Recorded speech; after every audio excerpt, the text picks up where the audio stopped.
All right, this is my last line of question. I hope I have waited sufficiently long enough to ask you about leaks to not inflame the anger of our friends in the media who think Republicans are hyper-focused on it, so we'll just do it last.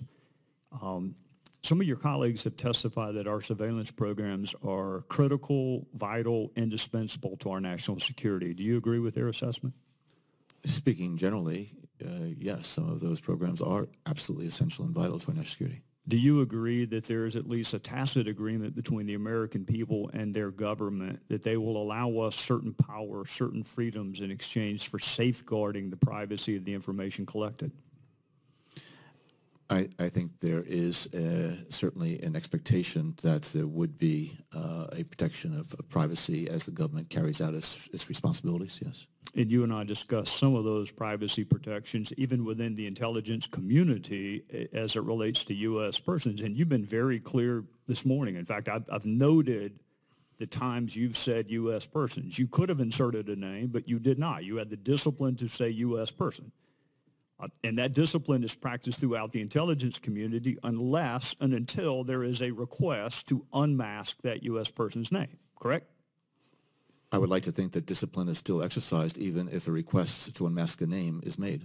All right. So we protect U.S. persons even within those like yourself and Director Pompeo and Admiral Rogers and Director Comey and the people that we trust with awesome powers. We still impose some restrictions on them and that they have to request an unmasking. There has to be, I assume, a justification. You can't just wake up in the morning and say, hey, I feel like knowing who participated in X, Y, and Z. There has to be justification, right?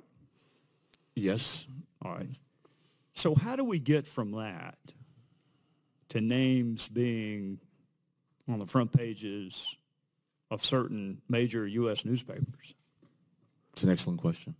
What would be an equally excellent answer?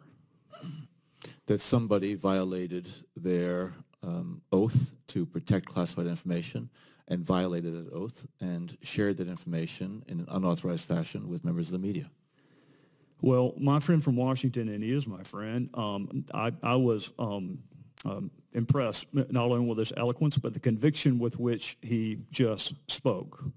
But I've got other colleagues, not from Washington, that tend to minimize the nature of leaks as if there is somehow a weighing and a balancing that needs to take place between how interesting we may find the underlying information, how interesting we may find the underlying names. I have seen attempts, unfortunately, by members of this very body to mitigate and explain away and minimize what it does to the surveillance programs to have leaks of classified information. So I will finish with this. I believe there's some surveillance programs that are up for reauthorization. What would you say to the American people as names are unmasked on the last day that people are in office and classified information appears on the front pages of major U.S. newspapers? How would you tell your constituents, let's reauthorize this program again despite the fact that we have abuses? How help us make that argument when we go home?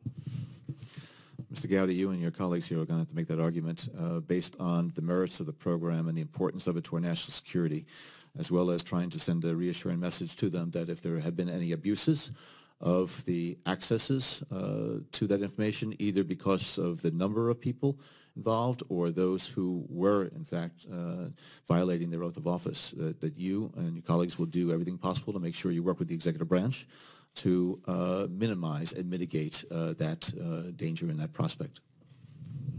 Member time expired. Ms. Stefanik. Thank you, Mr. Chairman, and thank you, Director.